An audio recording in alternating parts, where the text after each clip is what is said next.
Hey everyone, in this video, we're going to be going over arguably the most important thing to look at before making your next options trade. I know the stock market and especially the options market can definitely be confusing sometimes, and there's a lot of metrics to look at before making a trade, but in this video we have a really important lesson, so stick around to the end. We're going to make it quick and to the point, but there's a lot to learn. So let's get right into it. So, of course, when you're making an options trade, you might look at the trend the stock is moving in, or maybe different support and resistance levels, or different things like that, and that's awesome. But there's actually something a lot more important that you should be looking at before you're even looking at the support and resistance, and that is the implied volatility. So, implied volatility basically represents the options pricing for that stock. We are on Nvidia's chart right now. We can see that the implied volatility is this blue line right here. Basically, the higher implied volatility is, the more expensive the options are. The lower it is, the less expensive options are. We could see with certain stocks like AMC, when they had their giant short squeeze, implied volatility went through the roof because the stock was going crazy and the options just exploded up to the upside, especially a lot of the call options. So basically, all you have to know is when implied volatility is rising, that means options are expensive. And you don't want to be buying options when they're expensive. Obviously, you want to buy them when they're cheap. But the problem that a lot of retail traders don't even look at implied volatility, and it's not necessarily their fault. A lot of brokers, especially Robinhood, make it very difficult to see arguably the most important data when it comes to options trading, and that's the implied volatility on the stock. So I know that when you actually buy an option on Robinhood, you can see some of the Greeks and the implied volatility and things like that, but they make it extremely difficult to see the implied volatility data. So if you're on Thinkorswim or basically any other quality broker, you can plot the implied volatility at the bottom of your chart like I have now, but not everyone can do that. So if you can't do that, head over to barchart.com. You can type in any stock. In this example, we'll go to Nvidia. Hit enter, scroll down, and you will see options overview. And you're going to see some very important metrics. You'll see implied volatility, historical volatility, IV percentile, and IV rank.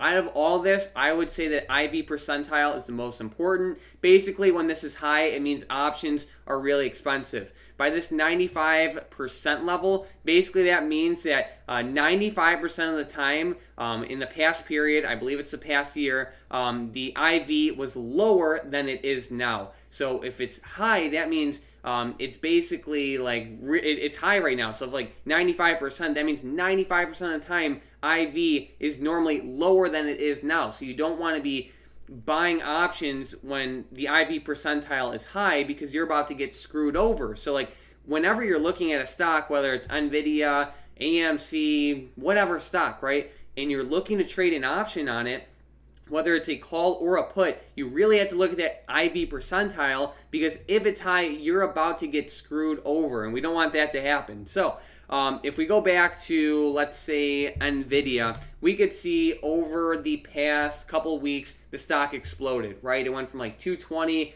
up to 320. And a lot of retail traders who were early made a lot of money, and that's awesome. But basically, everyone who was late to this trend got screwed over big time, and it wasn't even because they predicted direction wrong. Like, it's not like the stock tanked. Like, the stock is just actually still holding up pretty well. It's actually holding up very well. So, but the problem is that a lot of traders got screwed over big time on this stock because IV was so high, and they basically bought at the peak. And here's the thing.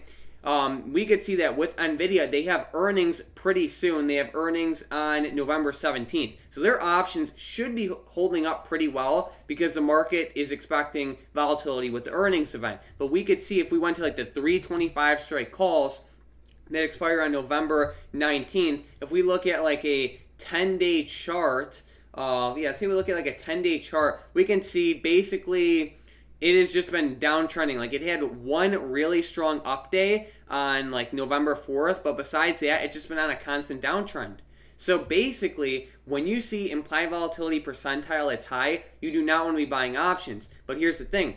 Just because you see a high implied volatility percentile, that does not mean you can't trade the stock. You just have to trade it in a strategic way. So instead of just buying calls, you might sell a put credit spread, or you might buy a call debit spread, or do something like that. You just don't want to be buying any options. Like even if we looked at the puts, let's say we looked at like the 275 strike puts, these are even worse. Like if we go to a 10-day chart of these, we can see it's just been brutal. Like it's just been straight downtrending. So know that when IV percentile is high, calls and puts get screwed over big time.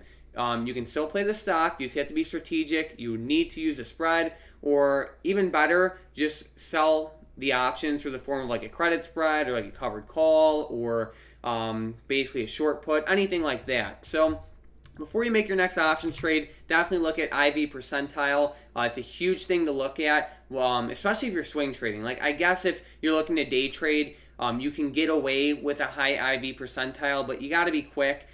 Just know that when it's high, basically the options like market makers are just charging everyone a ton for their options, and it's just really hard to make money. So I hope you learned something from this video. It's a really important lesson. Hopefully Robinhood or all these other brokers make it easier to see the crucial data that options traders need. And then last thing, we do have a couple new blog posts on the StockedUp blog. The link will be in the description and the comments down below. We have a pretty awesome blog post about following hedge funds trades and following insider stock trades. So definitely check it out. It's completely free and it's only a couple minute read, and there's a lot of great info there. So definitely check it out. The link will be in the description down below. But other than that, thank you so much for watching.